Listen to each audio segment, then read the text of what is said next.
함께 볼 하나님의 말씀 사사기 21장 1절부터 12절까지입니다. 우리 함께 한 절 한 절 교독하도록 하겠습니다. 제가 먼저 읽겠습니다. 이스라엘 사람들이 미스바에서 맹세하여 이르기를 우리 중에 누구든지 딸을 베냐민 사람에게 아내로 주지 아니하리라 하였더라.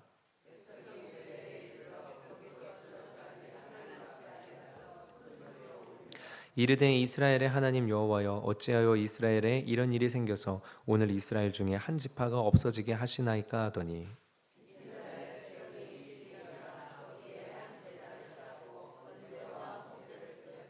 이스라엘 자손이 이르되 이스라엘 온 지파 중에 총회와 함께하여 여호와 앞에 올라오지 아니한 자가 누구냐 하니 이는 그들이 크게 맹세하기를 미스바에 와서 여호와 앞에 이르지 아니하는 자는 반드시 죽일 것이라 하였음이라.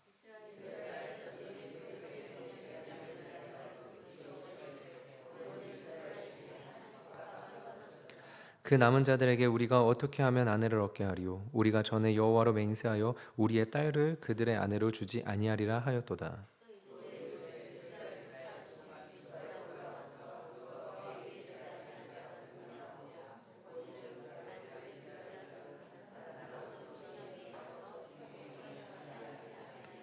백성을 계수할 때에 야베스 길르앗 주민이 하나도 거기 없음을 보았습니다.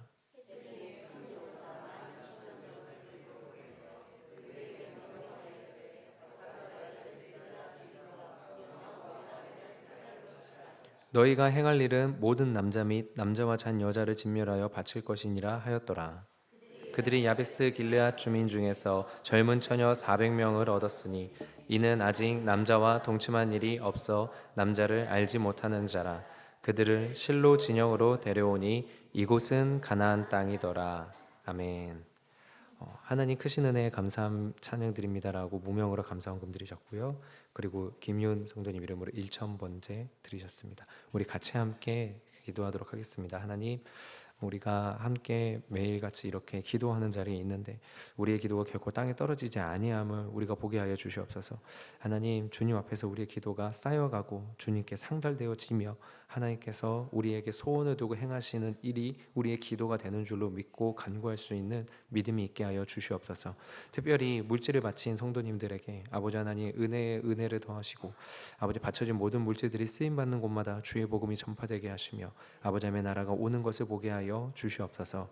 이 모든 말씀 예수님의 이름으로 기도드립니다. 아멘. 계속해서 지금 이 하나의 단락의 이야기가 이어지고 있습니다.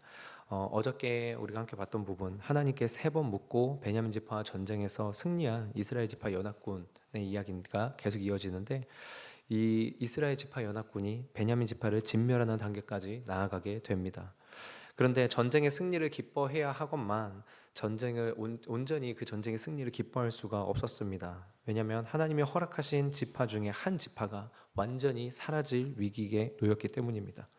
이들은 이 상황 앞에서 하나님 앞에 기도합니다. 3절 함께 보겠습니다. 이르되 이스라엘 하나님 여호와여 어찌하여 이스라엘에 이런 일이 생겨서 오늘 이스라엘 중에 한 지파가 없어지게 하시나이까 하더니, 여러분, 근데 우리가 이 기도에서 뭔가 좀 이상한 점을 보게 됩니다. 무엇이냐면 이들의 기도를 보면 마치 자신들은 아무런 잘못이 없고 하나님한테 책임이 있는 것처럼 말하기 때문입니다.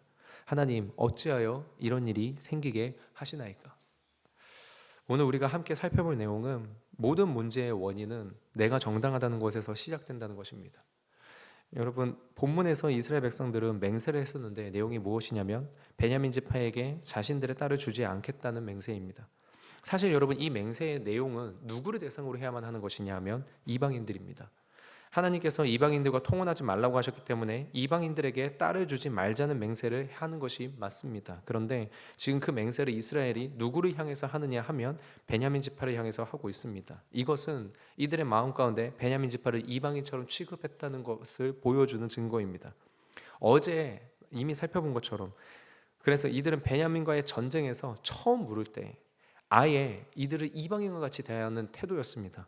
누가 먼저 올라가서 베냐민과 싸웁니까? 라고 물어보고 그 전투에서 패배하자 자기네들이 돌아와서 다시 하나님 앞에 푸념하듯이 울며 묻습니다. 그리고 이때 물음에 형제 베냐민이라는 단어를 사용합니다.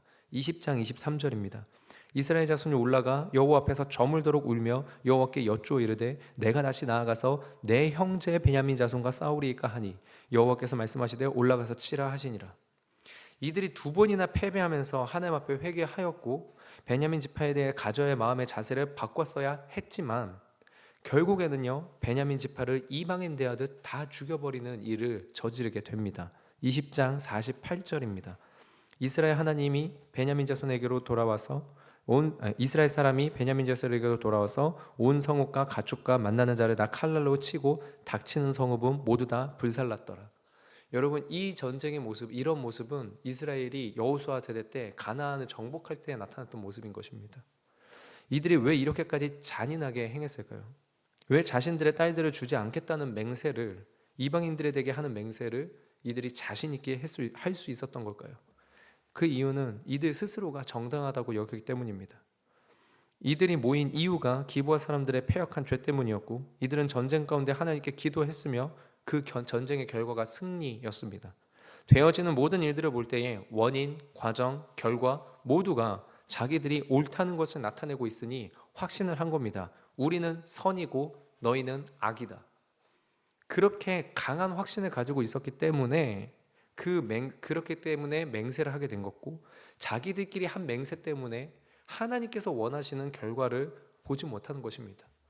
여러분, 분명히 하나님께서요 이스라엘 지파에게 베냐민 지파에게 올라가 싸우라고 말씀하신 내용은 베냐민 지파의 패역한 모습을 징치하시는 모습이 맞습니다. 이스라엘을 통해서 그들을 징벌하시고 그들에게 벌 주시고 깨닫게 하시는 부분이 맞습니다. 근데 그들을 이방인과 같이 대해서 진멸하는 단계까지 나아가는 것은 하나님께서 말씀하신 내용이 아닙니다. 하나님께서 원하시는 내용이 아닙니다. 우리 하나님의 징계는 언제나 심판이 아니라 구원과 연결되어 있습니다. 그렇다면 베냐민 지파가 기브아 사람들의 감싸고 있는 범죄함으로 인하여 하나님 앞에 죄를 범하였으면 그것에 대해서 당연히 혼나고 거기에 대해서 깨달을 수 있는 징계가 필요합니다. 근데 이스라엘 백성들은 자기네들이 옳기 때문에 이 베냐민 지파를 회개하는 자리로 이끄는, 자기 형제 지파를 하나님 앞에 돌리는 자리로 그렇게 나아가는 것이 아니라 완전히 죽이고 진멸하는 완전한 심판의 자리로까지 나아갔다라는 것입니다. 여러분, 옳은 일을 한다고 해서 무조건 모든 일이 용납되어야 될까요? 하나님께서 허락하시는 데까지 가야 되지 않겠습니까? 근데 우리는 우리 스스로가 옳다고 여기는 순간 그 누구보다도 잔인해지고 그 누구보다도 포악해질 수 있는 것이 우리의 모습입니다. 역사적으로도 홀로코스트라고 하는 2차 세계대전 당시 유대인이 600만 명이 학살되는 그 일이 어떻게 일어났습니까? 독일 사람들은 그때 당시에 유대인들을 살인한다라는 그런 마음이 아니었습니다.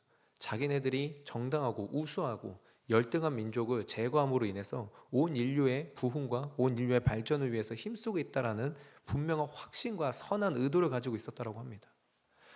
우리가 옳다라고 여기는 순간, 우리가 아무런 그 어떠한 것도 우리 안에 어둠이 없고 선이라고 행하는 순간 우리는 어디까지 괴물이 될 수 있을지 역사적으로도 등장한 모습들입니다. 최근에는 우리나라 안에서도 한 여대가 남녀공학으로의 전환 문제로 이슈가 됐었습니다. 근데 정확히 말하면은 한 여대가 남녀공학으로 전환되는 것 때문에 이슈가 된 게 아니라 그 내용에 반대하는 학생들의 폭력성 때문에 이슈가 되었었습니다. 당연히 민주주의 사회에서 얼마든지 반대 의견을 표출할 수 있는데 일부 학생들이 학교의 기물과 건물에다가 라카로 칠을 하고 수업을 하러 가는 교수의 진로를 방해하고 조롱하였으며 반대 시위에 참여하지 않고 수업을 듣는 학생들의 인적 사항을 좌표 찍어서 인신공격하였습니다. 심지어 대학 졸업 후에 취업을 위해서 어렵게 외부의 인사들을 초청한 교내 취업 박람회까지 모든 걸 다 취소시켰습니다. 이로 인해서 여론은 이들의 의견을 오히려 거부하게 되고 상황은 더 안 좋아지게 되었었죠. 여러분, 일부 학교의 학생들만 그런 걸까요? 여러분, 사실 이 부분에 있어서 가장 찔리는 사람은 바로 저 자신입니다. 제 지인 중에 한 명이 저한테 이렇게 물어본 적이 있습니다. 오빠, 목사님들은 왜 다들 그렇게 자기들만 옳다하고 무례하게 말합니까? 여러분, 이 질문에 제가 할 말이 없었습니다. 그 질문에 제가 가장 뜨끔했고요. 저를 생각할 때 저 자신이 빠져나갈 구멍이 없더라고요. 그리고 결혼을 하면서 아내와의 관계에서 이 문제는 더 두드러지게 나타나고 있습니다. 내가 내 자신이 옳다고 여기기 있기 때문에 내가 정말로 되게 많은 부분에 있어서 선한 모습이 나타나지 않고 있구나라는 것을요. 이스라엘은 자신들이 선이고 베냐민이 악이기 때문에 그들에 대해서 이방인과 같은 취급을 하는 것에 스스럼이 없었습니다. 그래서 베냐민 지파들을 진멸하는 단계까지 나아갔던 것입니다. 여러분, 하나님 앞에서 정당하다면, 하나님 앞에서 그 의도와 목적이 옳다면 방법도 하나님이 기뻐하시는 방법으로 나아가야 되는 줄로 믿습니다. 근데 그 방법이란 어떠할까요? 첫 번째는 사랑과 섬김의 마음으로 대해야 된다는 것입니다.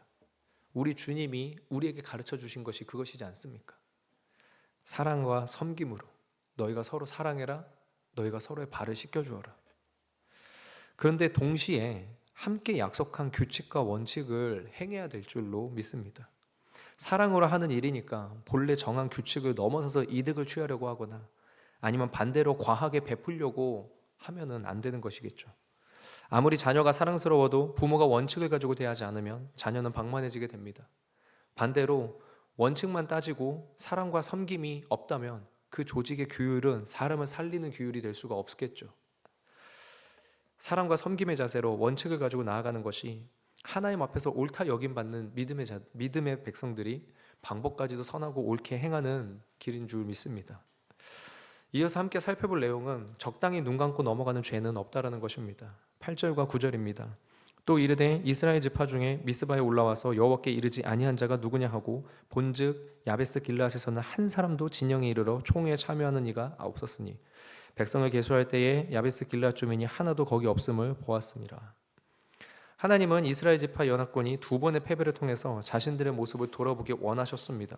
이렇게 사회적으로 윤리와 도덕이 타락하여 폐역한 일이 벌어지는 일에 동조하고 당연하게 여기는 마음이 있었던 것은 아닌지 스스로를 돌아보아 생각하게 하셨습니다. 그것이 이들이 두 번의 패배를 겪은 이유입니다. 만약에 하나님이 이스라엘이 옳기 때문에, 이스라엘이 선이기 때문에 이들에게 승리를 주시려고만 하셨다면 첫 번째 전쟁에서 무조건 승리를 했을 것입니다. 그런데 하나님은 깨닫기를 원하신 것입니다. 너희에게는 책임이 없느냐? 너희 또한 이들의 모습과 다른 것은 없느냐? 너희의 모습의 한계는 이들과 같지 아니하냐? 한 책을 쓴 작가는요, 과거 시절부터 내려오는 이런 공동체적 연대 책임에 대해서 이렇게 평가를 했었습니다. 이러한 공동체적 연대 책임은 개인에 대한 폭력이고 이것은 암묵적으로 통용되다가 오늘날 시대에 와서는 설 자리가 없어졌다. 이 작가가 말하고자 하는 바가 무엇인지 저는 충분히 공감은 됩니다. 한 개인의 인권과 개인의 권리를 공동체적 연대라는 이름으로, 연대해야 된다는 이름으로 완전히 묵살하고 그것들이 너무나도 한 개개인에게 큰 상처가 되는 사건들이 많았기 때문에 개인에 대해서 폭력이라고 표현을 한 이 작가의 말이 무엇인지 이해는 합니다. 그러나 여러분, 성경에서는요, 죄의 문제에 대해서 어느 한 개인의 책임으로만 말한 적은 없습니다. 나아가서 그 죄의 문화에 대해서 침묵함으로 죄가 만연하게 된다면 하나님은 이에 대해서 간과하지 않으십니다. 그리고 책임을 묻습니다. 누구에게요? 선지자에게요. 누구에게요? 하나님의 백성에게요. 누구에게요? 말씀을 맡은 자들에게요. 한 사람의 죄가 한 사람의 죄로 끝나지 않는 죄의 속성을 아시기 때문입니다. 적어도 모르는 사람이라면 모를까? 죄가 무엇인지 아는 하나님의 백성들이 침묵을 한다? 여기에 대해서 하나님은 그냥 지나치지 않습니다. 그런데 오늘 읽은 본문에 야베스 길르앗 사람들은 기브앗 사람들의 패역한 범죄에 모이기를 거부하였습니다. 죄에 대해서 성토하고 이것을 고치기 위한 움직임에 야베스 길르앗 사람들은 침묵을 택한 것입니다. 이에 이스라엘 지파 연합군은 군사를 보내어 야베스 길르앗 사람들을 징치합니다. 그리고 이를 통해 죄의 침묵으로 동조한 결과가 무엇인지를 우리에게 깨닫게 합니다. 우리 주변에 불의한 일들에 대해서 여러 목소리가 있습니다. 그리스도인들이 스스로 정당하다 여겨서 함부로 나서거나 특정 집단의 이익을 대하는 모습을 취하는 것은 좀 위험한 것 같습니다. 그러나 성경에서 말하는 기준을 마음에 품고 기도하는 한 사람으로서 자녀가, 배우자가 공동체가 잘못된 길로 갈 때에 침묵하는 것은, 갈등을 회피하고자 하는 것은 결코 하나님이 기뻐하시지 않습니다. 물론 여러분, 진짜 쉽지 않은 길입니다. 말 한마디를 하기 위해서 속으로 얼마나 기도를 해야 됩니까? 그리고 말을 하고 난 다음에도 그 영혼을 위해서 우리가 얼마나 또 기도를 해야 됩니까? 차라리 예수를 인정하지 않는 사람들이라면 우리가 서로 자기들의 신념이 옳다고 확고하게 주장하면서 소리라도 칠 수 있지만, 그리스도인들은 그 한마디를 외치기 위해서 얼마나 많은 기도를 해야 됩니까? 얼마나 우리 자신을 먼저 돌아봐야 됩니까? 그런데 중요한 것은요, 여러분, 중요한 것은요, 하나님이 그 고민과 그 기도를 원하신다라는 것입니다. 하나님이 그 고민과 기도를 원하십니다. 여러분, 오늘날 기도하면 명확하게 하나님의 음성을 듣는 분이 계십니까? 만약에 여러분 그런 분들이 있다면 한번 의심해 보셔야 됩니다. 여러분, 성도님들뿐만이 아니라 저도요, 하나님의 목소리는 안 들립니다. 하나님의 음성은 들리지 않습니다, 여러분. 근데 그러면 우리는 대체 기도를 왜 하는 것입니까? 기도를 해도 음성이 귀에 명확히 들리지 않는다면 우리의 기도가 무슨 의미가 있습니까? 사실 여러분, 우리는 기도의 내용과 결과, 그 기도의 응답이라는 거에 관심이 많습니다. 근데 여러분, 말씀을 살펴보면 기도의 응답보다는 기도를 하는 그 과정 자체가 매우 중요한 것임을 보게 됩니다. 내가 무엇이 옳은지 죄인지 알지 못하기 때문에 하나님 앞에 간구하는 그 태도. 주여, 내가 모릅니다. 주여, 나는 모릅니다. 하나님, 저는 할 수가 없습니다. 제 능력으로 분별이 안 됩니다. 제 판단을 믿을 수가 없습니다.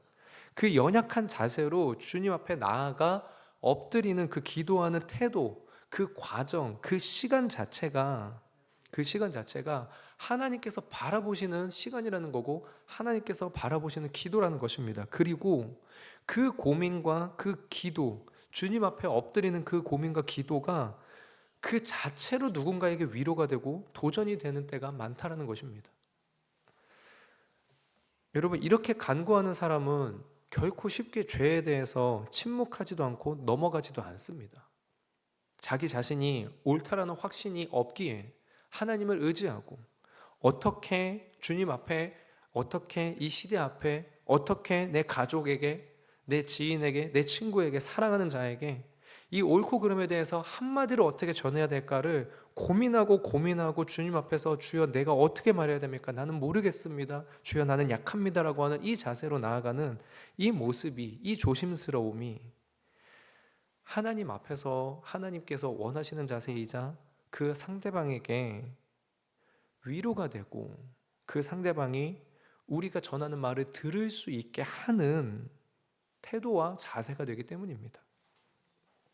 느헤미야가 나와 내 아비 조상들의 죄를 용서해 달라고 간구한 것 같이, 나는 저희과 상관이 없다 하지 않고 외면하지 않고 가슴이 아파지게 되는 이유는 내가 그의 죄악을 놓고 고민하고 기도했기 때문입니다. 내가 옳기 때문에 저 사람은 무조건 잘못했다라는 태도를 가지고 있다면, 여러분, 우리가 고민을 왜 하겠습니까? 왜 기도합니까? 그냥 가서 외쳐버리고 말겠죠. 그런데 내가 옳은 게 맞습니다. 성경 말씀이 그렇게 기준했으니까요. 근데 놀라운 건 그 말씀의 기준으로 나를 보니까 내가 옳은 것을 안다는 것은 맞지만 그렇다고 내 삶이 옳은 것은 아니라는 것을 보게 되기에, 하나님 한마디를 어떻게 해야 됩니까? 하나님, 저도 그렇고 제 아내도 그렇고 저도 그렇고 제 남편도 그렇고 저도 그렇고 제 자녀도 그렇고, 하나님, 죄인들인데, 근데 저는 이게 죄라는 것을 알고 이 사람은 아직 이것을 못 깨닫고 있는 것 같아서 말은 해줘야겠는데, 똑같은 죄를 범하고 있는 이 모습으로 어떻게 제가 말을 해야 되겠습니까? 주여, 내가 어떻게 다가가야 되겠습니까? 여러분, 가슴이 아파지는 그 마음, 그 기도 간구를 하나님이 원하신다는 것입니다. 그리고 그렇게 가슴이 아파서 기도하는 내용들이 우리 가정을 살리고 우리 교회를 살리고 한국 교회를, 나라와 민족을 그렇게 살리는 기도를 하게 된다면 우리 주님이 반드시 그 기도를 들으시고 일하실 것입니다. 마포구 지하 구석에서 열방을 위해서 기도하는 사람이, 대한민국의 어둠을 놓고 눈물을 흘리는 사람이 어떤 대단한 사람이 아니라 자신의 죄악과 이 공동체의 죄악이 너무 무겁고 하나님 앞에 너무 죄송해서 나 같은 놈이라도 기도합니다라고 엎드린다면 그 소리를 우리 주님이 어찌 외면하시겠습니까? 우리의 주님은 결코 죄악에 침묵하는 것을 원하지 않습니다. 그러나 우리가 옳다라고 여겨서 그 죄에 대해서 무조건 칼을 휘두르는 것 또한 우리가 주님 앞에서 행할 자세와 태도는 아닌 것 같습니다. 방법이 무엇인지 모르겠습니다. 주여, 나에게 하나님의 은혜를 허락해 주시고 그들에게 아버지 하나님의 더 큰 은혜를 허락해 주시옵소서라고 기도하고 간구할 수 있다면 올바르고 선한 일이 주님의 방법으로 이루어지게 되는 그 지혜를 나에게 주시든 하나님이 직접 역사하시든 아버지 하나님의 뜻이 이루어질 것입니다. 그런 은혜의 역사에 쓰임받는 개인과 가정과 우리 교회와 공동체가 되게 주님의 이름으로 축원드립니다. 우리 이 시간 같이 함께 기도하겠습니다. 하나님, 정말로 주님께서 우리 성도님들이 매일 아침마다 아버지 안에 간구하는 기도의 내용들을 들으시는 줄로 믿습니다. 하나님, 근데 우리가 옳기 때문에 하나님 앞에 와서 소리 지르는 것이 아닙니다. 하나님, 우리가 주님이 옳은 분이 한 분, 주님뿐인 이 한 가지 사실만 알 뿐이지 내가 옳은 것이 아니고 아버지 하나님, 내가 선한 것이 아님을 고백합니다. 그러나 내가 죄인이기 때문에 또한 침묵해서도 안 되는 것을 압니다. 그러니 주님께 간구합니다. 하나님, 더 간절하게 마음을 주시옵소서. 사랑하고 섬길 수 있는 마음 주시고 애통하는 마음 주시고 우리가 함께 주의 얼굴을 보기를 간절히 원하는 선한 마음을 주시고 그래서 방법과 지혜도 선하게 할 수 있는 은혜를 더하셔서 죄에 대해서 침묵하는 것이 아니라 겸손한 자세로 주님의 뜻을 이루는 오늘 하루 쓰임받는 우리가 될 수 있도록 주여 역사하여 주시옵소서. 감사드리며 예수님의 이름으로 기도합니다. 아멘. 하늘에 계신 우리 아버지, 아버지의 이름을 거룩하게